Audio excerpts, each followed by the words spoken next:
Le Val d'Oise, c'est grosso modo 10% de la population francilienne, puisque c'est 1,2 million d'habitants. L'Île-de-France, c'est 12 millions d'habitants.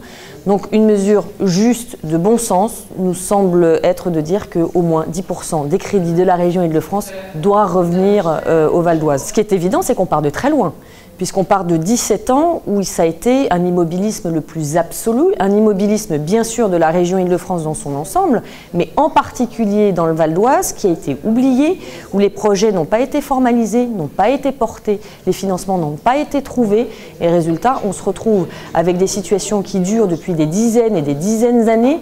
C'est vrai aussi s'agissant des infrastructures de transport et autoroutières.